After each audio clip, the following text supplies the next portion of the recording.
पाकिस्तान अपनी हरकतों से बाज नहीं आ रहा है। देर रात एक बार फिर पाक की ओर से गोलियां और मोर्टार दागे गए। कठुआ और सांबा सेक्टर की 26 बॉर्डर आउटपोस्ट पर फायरिंग होती रही। पाकिस्तान की ओर से 81 mm मोर्टार दागे गए। पाकिस्तान की ओर से हुई इस फायरिंग का बीएसएफ ने भी वाजिब जवाब दिया।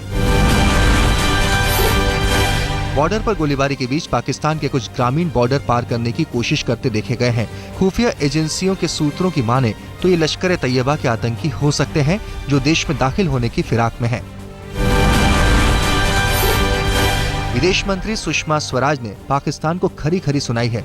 पाक के आरोपों के बाद सुषमा ने पाकिस्तानी पीएम के विदेश मामलों के सलाहकार सरताज अजीज को चिट्ठी लिखी है। चिट्ठी में लिखा है कि सीज फायर का उल्लंघन पाकिस्तान कर रहा है, न कि भारत। सुषमा स्वराज ने साफ कर दिया कि सीज फायर का उल्लंघन पाकिस्तान कर रहा है, न कि भारत। भारत बार बार संकेत देता रहा कि अगर पाकिस्तान की ओर से फायरिंग बंद होगी तो जवाबी कार्रवाई भी बंद हो जाएगी।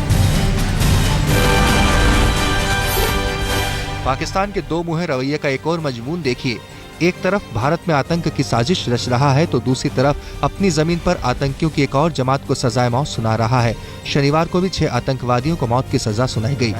सूत्रों की माने तो पीडीपी ने बीजेपी के सामने कुछ बड़ी शर्तें रखने का मन बना लिया है। पीडीपी की इन शर्तों में अलगाववादियों से बातचीत शुरू करना, पाक से वार्ता का रास्ता खोलना और armed forces special power act को हटाना शामिल हो सकता है। आरएसएस प्रमुख मोहन भागवत आज अहमदाबाद में आरएसएस कॉन्क्लेव को संबोधित करेंगे। आरएसएस के 3 दिवसीय कैंप का आज आखिरी दिन है। खास बात यह है कि संघ प्रचारक संजय जोशी भी इस मौके पर मौजूद होंगे। गुजरात के सूरत में कार्यक्रम के दौरान सीएम आनंदीबेन पटेल के सामने ही बीजेपी के 9 विधायकों को बेइज्जती का सामना करना पड़ा। विधायक सीएम साहिबा के स्वागत के लिए पहुंचे थे, लेकिन पहले तो पुलिस ने उनके साथ बदसलूकी की और बाद में मंच पर जगह भी नहीं मिली। विधायकों को मंच से नीचे जनता के साथ ही बैठना पड़ा। ये विधायकों सब मिलके सब हम लोग मुख्यमंत्री श्री से बात करेंगे। मुख्यमंत्री का कार्यक्रम था, हम लोग को रहना पड़ेगा। मुख्यमंत्री जी हमारे आए हुए, हमको मुख्यमंत्री, हम हमारे मुख्यमंत्री जी के लिए आए और मुख्यमंत्री जी के लिए हम हमेशा रहेंगे। दिल्ली के अलीपुर रोड के जिस 26 नंबर बंगले में डॉक्टर भीमराव अंबेडकर रहा करते थे, सरकार अब इस बंगले को डॉक्टर अंबेडकर के स्मारक के तौर पर विकसित करेगी। इसे भव्य बनाने के लिए 100 करोड़ रुपए का बजट मंजूर कर लिया गया है। वहीं डॉक्टर अंबेडकर के नाम पर 5 सितारा होटल ली मेरिडियन के पास एक अत्याधुनिक अंतर्राष्ट्रीय शोध संस्थान भी बनाया जाएगा। 26 अलीपुर रोड, जहां अंबेडकर जी निवास करते रहते थे और अंतिम सांस उन्होंने वहीं ली थी, वहां हम राष्ट्रीय प्रतिष्ठान की स्थापना करने जा रहे हैं। डीपीआर वगैरह अंतिम चरण में है स्वीकृति के लिए और लगभग 100 करोड़ की लागत से वो बनेगा। धू-धू कर जल रही है स्कॉर्पियो गाड़ी। साउथ ईस्ट दिल्ली की तुगलकाबाद सीट से आप उम्मीदवार सहीराम पहलवान की है। तुगलकाबाद में एक टीवी चैनल के डिबेट शो के दौरान आम आदमी पार्टी और बीजेपी के कार्यकर्ताओं में हिंसक झड़प के बीच ये गाड़ी आग की लपटों में घिर गई। दोनों पार्टी के करीब आधा दर्जन लोग इस झड़प में घायल हुए हैं, जिनका इलाज दिल्ली के बत्रा अस्पताल और एम्स ट्रॉमा सेंटर में चल रहा है। लोग बहुत ज्यादा इंजर्ड हैं, वो ट्रॉमा सेंटर गए हुए हैं। उसके बाद सब लोग आगे भागे, ट्रॉमा सेंटर लेके सब लोग निकल गए वहाँ से। उसके बाद 4-5 पुलिस वाले खड़े हैं मेरी गाड़ी के पास ही। मेरी गाड़ी वहीं रह गई थी क्योंकि सब जो इंजर्ड हैं जो लोग, उनको ट्रॉमा सेंटर ले जाने में लग गए। वहीं पे पुलिस वाले खड़े हैं, वहाँ मेरी एक गाड़ी रह गई थी। वो लोग आए, पहले गाड़ियों के शीशे तोड़े, उसके बाद पेट्रोल डाल के, स्कॉर्पियो गाड़ी है मेरी, उसमें आग लगा दी। घटना के बाद बीजेपी ने आम आदमी पार्टी के आरोपों को खारिज करने में देर नहीं लगाई। बीजेपी का कहना है कि आप कार्यकर्ताओं ने ही हमला किया और बाद में खुद के बचाव के लिए अपनी ही गाड़ी को आग के हवाले कर दिया। झड़प में घायल हुए 4 बीजेपी कार्यकर्ताओं में से 2 के हाथ में फ्रैक्चर है। आम आदमी पार्टी के नेता आशुतोष ने घटना का सारा दोष बीजेपी कार्यकर्ताओं पर मढ़ा है। साथ ही पुलिस पर भी बीजेपी के दबाव में काम करने का आरोप लगाया है। आशुतोष के मुताबिक बीजेपी आप कार्यकर्ताओं को डराने की कोशिश कर रही है। कोलकाता एयर इंडिया दफ्तर को बीती शाम 5:42 पर धमकी भरा फोन आया, जिसके बाद एयरपोर्ट की सुरक्षा बढ़ा दी गई। एयर इंडिया के अधिकारियों ने देर रात airport authority of India, bureau of civil aviation और सीआईएसएफ अधिकारियों के साथ इमरजेंसी मीटिंग की। सूत्रों की माने तो खुफिया एजेंसियों ने एयर इंडिया की दिल्ली से काबुल की विमान सेवा को भी खतरा होने की बात कही है। जालौन की स्पेशल डकैती कोर्ट ने हत्या के मामले में महोबा की चरकारी सीट से समाजवादी पार्टी के विधायक कप्तान सिंह राजपूत और उनके भाई को दोषी करार दिया है। पुलिस ने विधायक और उनके भाई को गिरफ्तार कर जेल भेज दिया है। मामला फरवरी 2002 का है, जब कोर्ट में पेशी पर लाए जा रहे युवक किशन पर कप्तान सिंह ने गोली चलाई थी, जिससे किशन की मौत हो गई थी। मुंबई की लाइफलाइन माने जाने वाली लोकल ट्रेन की टिकट के लिए अब लाइन में लगने की जरूरत नहीं होगी। मोबाइल एप्लीकेशन के जरिए लोकल की टिकट बुक कराई जा सकेगी। मोबाइल टिकटिंग ऐप को रेल मंत्री सुरेश प्रभु ने लॉन्च किया। अब तक मुंबई लोकल में सफर करने वाले मुसाफिरों के सामने लंबी लाइनों में धक्के खाने के अलावा दूसरा कोई विकल्प नहीं होता था। नए साल पर ड्यूटी भूलकर जश्न मनाने की कीमत हैदराबाद फायर ऑफिस के 4 अधिकारियों को भुगतनी पड़ी है। इन अधिकारियों का वर्दी में दफ्तर के भीतर नाचने का वीडियो सामने आया था। वीडियो वायरल होने के बाद विभागीय जांच बैठाई गई। जांच में दोषी पाए जाने पर 4 अधिकारियों और एक ड्राइवर को सस्पेंड कर दिया गया है। यूपी के बुलंदशहर में रहने वाले मजदूर मंजीत ने बेटियों की शादी के लिए प्रधानमंत्री नरेंद्र मोदी से मदद मांगी है। बेटियों की शादी में देने वाले दहेज के सामान की लिस्ट भी सौंपी है। पीएमओ से चिट्ठी मिलने के बाद राज्य सरकार को जवाब लिखा गया, जिस पर कार्रवाई के लिए जिला कलेक्टर के पास भी चिट्ठी पहुंच गई है। जिला प्रशासन अब मंजीत की आर्थिक स्थिति का आकलन करने में जुट गया है। महाराष्ट्र के सोलापुर में मिड डे मील से फूड पॉइजनिंग का मामला सामने आया है। 5वीं से 10वीं क्लास के करीब 350 बच्चों का खाना परोसा गया था, जिसे खाने के बाद अचानक बच्चों को उल्टी और बुखार की शिकायत हुई। एकाएक बीमार हुए 112 बच्चों को अस्पताल में भर्ती कराया गया है, जिनमें से 2 की हालत गंभीर है। 58 का अभी भी इलाज चल रहा है और 52 बच्चों को इलाज के बाद छुट्टी दे दी गई। दिल्ली समेत उत्तर भारत में आज शाम हल्की बूंदाबांदी के साथ मौसम खुशनुमा बना रहने की उम्मीद है। आज भी तापमान में कोई खास गिरावट दर्ज होने की आशंका कम ही है, लेकिन मौसम विभाग का अनुमान है कि सोमवार के बाद से हवाओं का रुख बदलेगा। पहाड़ी इलाकों में हो रही बर्फबारी की वजह से ठंड और कोहरा फिर लौट सकते हैं।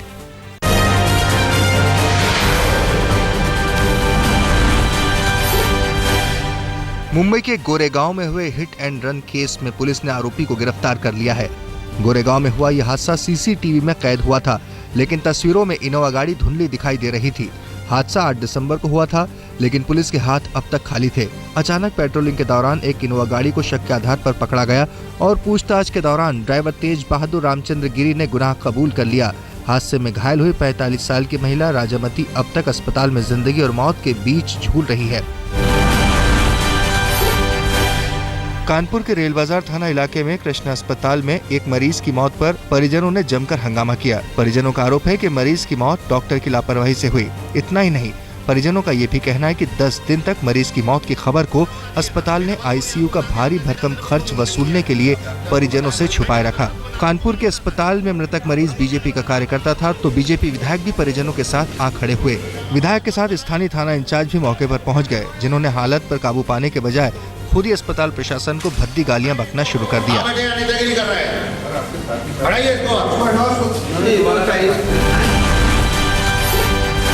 पश्चिम बंगाल के बर्धमान में बीजेपी की महिला नेता ने टीएमसी के छात्र नेता पर छेड़छाड़ और मारपीट का मामला दर्ज कराया है। महिला का आरोप है कि जब वो पार्टी ऑफिस में बैठी थी, उसी वक्त संदीप बासु कुछ और नेताओं को साथ लेकर आए और उनके साथ मारपीट की और उनके कपड़े तक फाड़ दिए। पुलिस ने अभी तक मामले में किसी की गिरफ्तारी नहीं की है। बिहार के पूर्णिया में जानकी नगर थाना के विनोवा गांव में पुलिस टीम पर ही जानलेवा हमला हो गया। आरोपियों ने पुलिस वालों के हथियार तक लूट लिए। गांव में पुलिस की टीम हत्या के एक आरोपी की तलाश के लिए पहुंची थी, लेकिन हमले में 4 पुलिस वाले गंभीर रूप से घायल हो गए। बमुश्किल पुलिस की टीम जान बचाकर मौके से निकल पाई। मुरादाबाद में एसिड अटैक का मामला सामने आया है। लड़की की नानी ने थाने में मामला दर्ज कराया कि छेड़छाड़ का विरोध करने पर एक लड़के ने घर में घुसकर लड़की पर तेजाब डाल दिया। पुलिस ने मुकदमा दर्ज कर जांच तो शुरू की, लेकिन लड़की का पूरा परिवार बयान से मुकर गया। लड़की और उसके परिवार वालों के मुताबिक लड़की पर गलती से तेजाब गिर गया। दरअसल लड़की के पिता आरोपी युवक के खेतों में मजदूरी करते हैं। पुलिस जांच कर रही है, कहीं लड़की दबाव में आकर तो बयान से नहीं मुकर रही। बाहरी दिल्ली के नरेला में युवक की लाश मिलने से सनसनी फैल गई। युवक की उम्र करीब 25 साल है, जिसकी हत्या पत्थरों से पीट कर की गई है। पुलिस ने शव को कब्जे में लेकर जांच शुरू कर दी है, लेकिन अभी तक युवक की पहचान नहीं हो पाई है। यूपी के फिरोजाबाद में बीच रहा इस शख्स की पिटाई करने वाली ये महिला इसकी सास है। दामाद प्रमोद कुमार पत्नी को कुछ महीनों से लगातार परेशान कर रहा था। पति पत्नी के बीच मामला तलाक तक पहुंच चुका है, जिसकी सुनवाई अदालत में विचाराधीन है। लेकिन उससे पहले ही सास का गुस्सा 7वें आसमान पर पहुंच गया और दामाद की बीच सड़क चप्पलों से धुनाई शुरू कर दी। झारखंड के गिरिडीह के रहने वाले कृष्णदेव अब कभी देख नहीं पाएंगे। यूपी के फैजाबाद में कुछ बदमाशों ने उनकी आंखें निकालकर उन्हें लावारिस हालत में फेंक दिया। तीर्थ के लिए कृष्णदेव अयोध्या गए थे, लेकिन लौटते वक्त कुछ लोगों ने पहले उन्हें लिफ्ट दी, फिर बेहोश करने के बाद उनकी आंखें निकालकर सड़क पर फेंक दिया। स्थानीय पुलिस की मदद से कृष्णदेव वापस अपने घर गिरिडीह तो पहुंच गए, लेकिन आरोपियों का कोई सुराग नहीं है। माना जा रहा है कि घटना के पीछे मानव अंग तस्करों के गिरोह का हाथ है।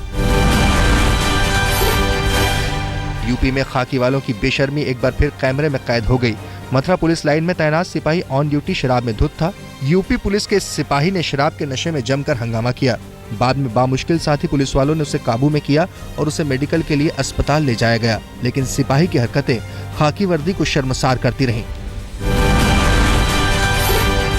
वाराणसी में भी यूपी पुलिस का ही कुछ ऐसा ही हाल कैमरे में कैद हुआ। सड़क किनारे खाकी वर्दी में सिपाही नशे में धुत होकर सोया हुआ था। कुछ ही देर में तमाशबीनों की भीड़ जमा हो गई। नजदीकी थाने से पुलिस वाले पहुंचे और अपने ही महकमे के बेशर्म साथी को उठाकर थाने ले आए। बैडमिंटन स्टार साइना नेहवाल ने पद्म भूषण के लिए इनाम की सिफारिश न करने पर जताई खेल मंत्रालय से नाराजगी। पूछा, क्यों किया मुझे नजरअंदाज। साइना नेहवाल ने मांग की है कि खुद प्रधानमंत्री नरेंद्र मोदी पुरस्कार वितरण पर नजर रखें। उसके बाद जब ऐसी छोटी छोटी चीजें हो जाती हैं, then I feel it's little disturbing for me and also for him. Obviously, he's the Prime Minister of India, so he will, look into it better. 2 बार के Olympic champion boxer Sushil Kumar Padma Bhushan से नवाजे जाएंगे। खेल मंत्रालय ने उनके नाम की पद्म सम्मान के लिए सिफारिश की है। सुशील कुमार ने आज तक से बातचीत में कहा कि खिलाड़ियों का काम देश के लिए खेलना ही होना चाहिए, पुरस्कार की चिंता नहीं करना चाहिए। अवार्ड मिलना ना मिलना वो हमारा काम नहीं है। हमारा काम है देश की सेवा करना, देश के लिए मेडल जीतना और देश के लिए खेलना। हमारा काम बस यही है। और मेरे जो गुरु हैं पद्मश्री महाबली सतपाल जी, हमने जो अपने गुरु से, अपने माता पिता से जो चीज़ सीखी है वो एक ही चीज़ सीखी है, जो आपका काम है उसे आप अच्छे से करें, और वही कोशिश करते हैं कि अच्छे से। भारत के खिलाफ टेस्ट सीरीज में चोटिल हुए ऑस्ट्रेलिया के कप्तान माइकल क्लॉक ने कहा है कि टीम इंडिया के लिए महेंद्र सिंह धोनी की भरपाई करना आसान नहीं होगा। क्लॉक ने कहा कि भारत की कप्तानी करना आसान नहीं है और धोनी ने तीनों फॉर्मेट का प्रेशर झेलकर बेहतरीन कप्तानी की है। ऑस्ट्रेलिया के मौजूदा टेस्ट कप्तान स्टीव स्मिथ ने माना है कि उनकी टीम के कई खिलाड़ी सिडनी क्रिकेट ग्राउंड में चौथा टेस्ट खेलने को लेकर काफी भावुक हैं। नवंबर में इसी ग्राउंड पर फिल ह्यूज को जानलेवा चोट लगी थी। स्मिथ ने कहा कि Shane Watson, Brad Haddin, David Warner और नेथन लॉयन के लिए एससीजी में ये टेस्ट खेलना और भी चुनौतीपूर्ण होगा, क्योंकि उन्होंने इसी ग्राउंड पर घरेलू मैच खेलते हुए ह्यूज को अपनी आंखों के सामने चोटिल होते देखा था। श्रीलंका के कुमार संगकारा टेस्ट क्रिकेट में 12,000 रन बनाने वाले विश्व के 5वें बल्लेबाज बन गए हैं। वेलिंगटन में न्यूजीलैंड के खिलाफ दूसरे टेस्ट के पहले दिन संगकारा ने ये मुकाम हासिल किया। संगकारा से पहले Sachin Tendulkar, Ricky Ponting, Jacques Kallis और राहुल द्रविड़ ने टेस्ट में 12,000 रन बनाने का रिकॉर्ड बनाया था। हालांकि संगकारा ने ये मुकाम अपने टेस्ट करियर की 224वीं पारी में ही हासिल कर लिया, जो बाकी चारों बल्लेबाजों के मुकाबले सबसे कम है।